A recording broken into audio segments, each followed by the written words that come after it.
Assalamualaikum warahmatullahi wabarakatuh. Alhamdulillahirabbil alamin wa bihi nasta'inu ala umuri dunya waddin. Assalatu wassalamu ala asrofil anbiya'i wal mursalin wa ala alihi wa sahbihi ajma'in. Amma ba'du. Qala Allahu ta'ala fil Qur'anil Karim. A'udzu billahi minasy syaithanir rajim. Bismillahirrahmanirrahim. Ya ayyuhalladzina amanu kutiba alaikumus syiyam kama kutiba alal ladzina min qablikum la'allakum tattaqun. Shadaqallahul aliyyul azim wa balagha rasuluhun nabiyul karim wa nahnu ala dzalika minasyahidina wasyakirin. Walhamdulillahirabbil alamin. Pertama-tama, marilah kita panjatkan puji dan syukur kita kepada Allah Subhanahu wa taala. Ya alhamdulillah, pada kesempatan ini kita masih bisa bermuwajah dalam rangka pesantren Ramadan online. Yang mudah-mudahan kita semua diberikan kesehatan, kemudahan dan keberkahan oleh Allah Subhanahu wa taala, sehingga ibadah sholat dan saum kita diterima oleh Allah Subhanahu wa taala. Salawat serta salam marilah kita curahkan kepada baginda agung kita, yakni habibana wa nabiyana Nabi besar Muhammad sallallahu alaihi wasallam. Ananda yang ibu sayangi dan ibu banggakan.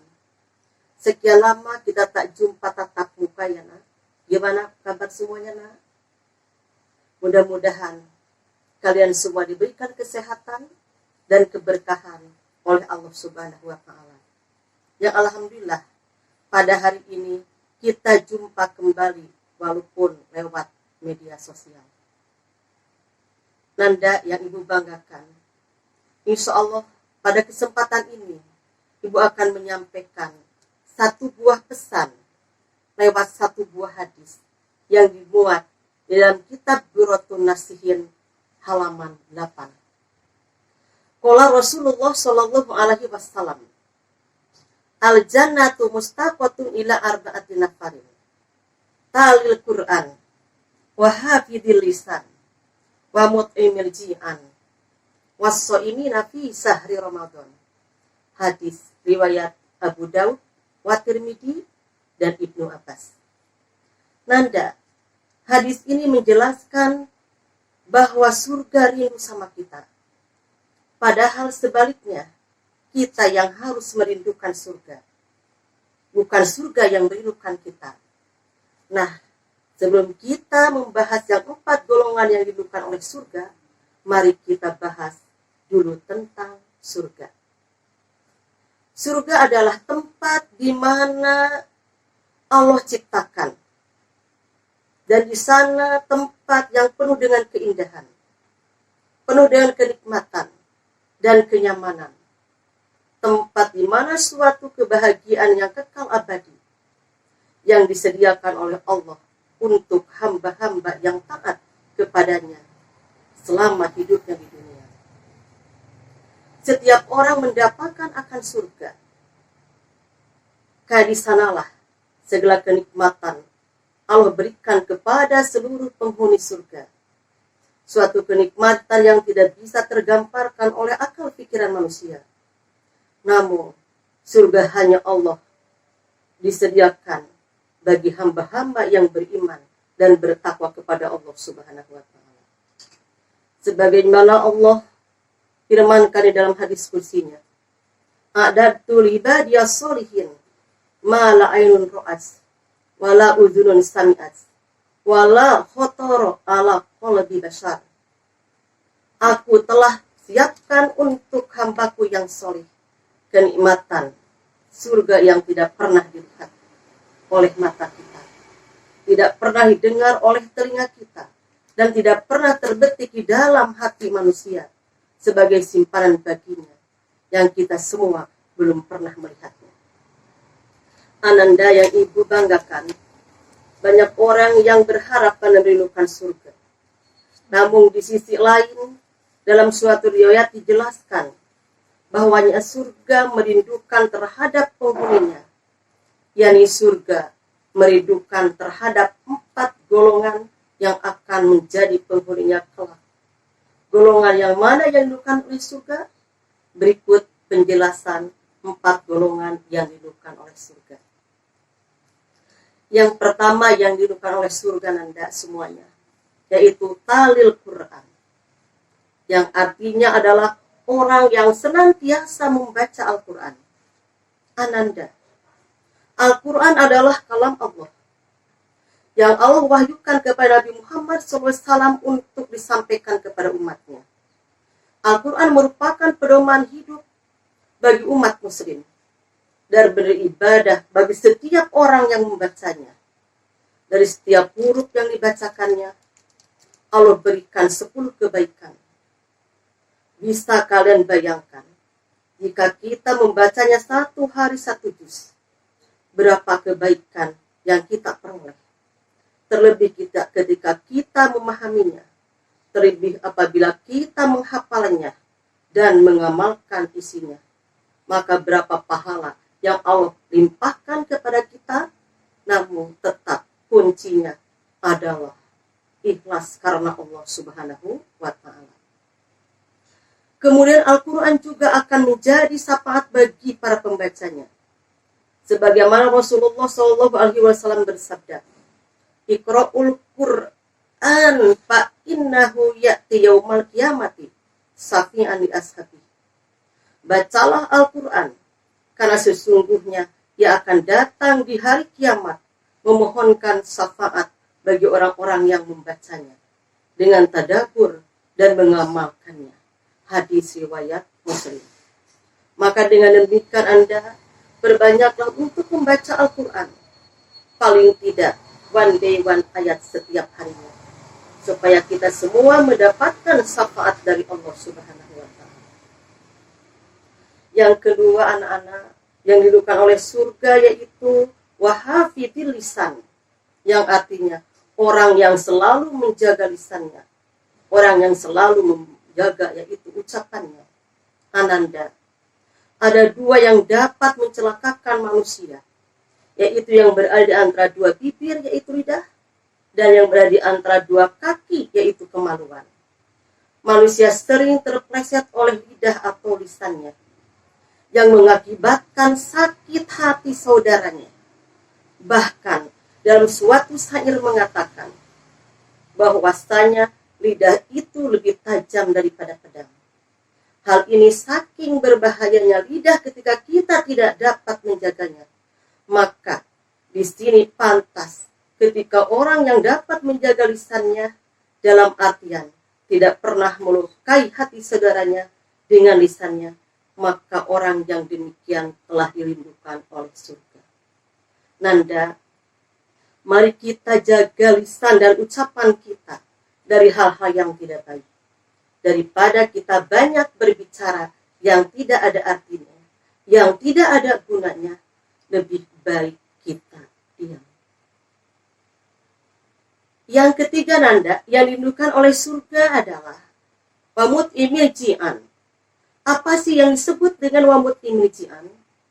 Yang disebut dengan wamut imil ji'an itu adalah orang yang memberi makan orang yang kelaparan. Seperti siapa? Fakir, miskin, yatim. Dan yatim piatu juga kaum duafa. Apa sih yang disebut dengan fakir? Fakir itu adalah orang sengsara yang tidak punya apa-apa. Apa sih yang disebut dengan miskin itu? Ada tapi tidak mencukupi. Apa sih yang disebut dengan yatim itu? Yang disebut yatim itu adalah seorang anak yang tidak mempunyai ayah. Apa sih yang disebut dengan yatim piatu itu? Yang disebut dengan yatim piatu itu adalah seorang anak yang tidak mempunyai ibu dan ayah. Ananda, sebenarnya dalam harta kita terdapat hak-hak mereka. Insya Allah jika kita memberikan hak mereka, maka kita akan mendapatkan pahala. Namun jika kita membiarkan anak yatim terlantar, fakir miskin kelaparan, maka kita akan dicap sebagai pendusta agama. Sebagaimana firman Allah yang terdapat di dalam Al-Quran surat Al-Maun ayat 1 sampai dengan ayat 3. A'udzu billahi minasyaitonir rajim. Bismillahirrahmanirrahim. Ara'aital ladzi yukadzibu biddin. Fadzalikal ladzi yad'ul yatim wa la yahuddu 'ala ta'amil miskin. Ara'aital ladzi yukadzibu biddin. Tahukah kamu orang yang mendustakan agama? Fadzalikal ladzi yad'ul yatim. Itulah orang yang menghardik anak yatim. Itulah orang yang menelantarkan anak yatim. Sebaik-baiknya di rumah ada anak yatim dipelihara, tapi sejelek-jeleknya di rumah ada anak yatim ditelantarkan. Nah, wala yahuddu 'ala ta'amil miskin. Dan tidak menganjurkan memberi makan kepada orang-orang miskin. Nah, Ananda semuanya. Kesempatan di bulan Ramadan ini mari kita berlomba-lomba untuk mengerjakan kebaikan. Ya, salah satunya zakat fitrah keluarkan. Infak dan sedekahnya juga keluarkan. Di samping kita mengerjakan sholat 5 waktu, puasa di bulan Ramadan, sholat tarawih, dan amal-amalan yang lainnya. Dan kita pun tidak lepas untuk memperhatikan mereka yang membutuhkan. Karena lebih baik tangan di atas daripada tangan di bawah. Nanda yang ibu sayangi juga yang ibu banggakan. Yang keempat yang diukan oleh surga itu wasoimi nafi sahri Ramadan, yaitu orang yang berpuasa di bulan Ramadan. Puasa di Ramadan merupakan salah satu rukun Islam yang keempat. Dan ini salah satu yang menjadi tegaknya keislaman seseorang. Berpuasa bukan hanya menahan lapar dari makan dan menahan haus dari minum saja, melainkan menjaga panca indera kita serta syahwat kita untuk tidak melakukan hal-hal kejelekan. Seperti dijelaskan dalam hadis, kamin so'imin laisalahu min syamihi ila ju'i wal atas. Yang artinya, kebanyakan orang berpuasa tidak mampu memetik hasilnya kecuali lapar dan dahaga saja. Dan tidak sedikit orang yang puasa tapi sering tinggal sholat. Tidak sedikit orang yang berpuasa, sholatnya lalai. Tidak sedikit orang yang berpuasa, tapi gunjing jalan terus. Maka rusaklah pahala puasanya. Atau puasanya sia-sia saja. Tapi kalau bagi mereka yang puasanya bisa menjaga lahir dan batinnya, cenderung bisa lebih menahan diri, baik itu pandangannya, baik itu syahwatnya, baik itu lisannya, bahkan perbuatan-perbuatannya, karena takut merusak pahala puasanya. Ananda yang ibu banggakan, yang ibu sayangi. Dan orang yang berpuasa di bulan Ramadan sebagai firman-Nya dalam Al-Quran surat Al-Baqarah ayat 183. Bismillahirrahmanirrahim. Ya ayyuhalladzina amanu kutiba alaikumusiyam kama kutiba 'alal ladzina min qablikum la'allakum tattaqun. Hei orang-orang yang beriman, yang tidak beriman tidak diseru sama Allah. Di sini Allah mewajibkan untuk menyuruh berpuasa kepada kita semuanya, khususnya orang muslim. Sebagaimana mereka orang terdahulu. Dan di sini pun di surat Al-Baqarah ayat 183 ini, di kalimat yang terakhirnya ada lafal atau kalimat la'allakum tattaqun. Apa sih tujuan puasa itu? La'allakum tattaqun. Tujuan dari puasa itu adalah untuk membentuk karakter supaya kita meningkatkan ketakwaan kita kepada Allah Subhanahu wa taala. Nah, Ananda, di bulan Ramadan ini kita harus bisa menjaga puasa. Jangan sampai puasa kita sia-sia. Tetapi kita selalu mengharap puasa kita, puasanya itu puasa lahir dan batin, yang bisa menjaga diri dari hal-hal yang tidak baik. Itulah Nanda keempat golongan yang dirindukan oleh surga. Oleh karena itu, marilah kita senantiasa berlomba-lomba untuk meraih ridhonya Allah Subhanahu wa Ta'ala, serta menjadi orang yang kekal dirindukan oleh surga. Karena sungguh kenikmatan yang kekal dan abadi serta kenikmatan yang tidak akan ditemukan di dunia adalah kenikmatan surga yang Allah berikan kepada hambanya yang beriman dan bertakwa. Inilah Ananda yang bisa Ibu sampaikan pada pertemuan kali ini. Semoga Ananda dapat mengambil hikmah dan manfaatnya, dan mudah-mudahan kita semua termasuk ahlinya surga Allah Subhanahu wa Ta'ala. Cuci tangan sampai bersih. Cukup sekian dan terima kasih. Wabillahi taufik wal hidayah. Wassalamualaikum warahmatullahi wabarakatuh.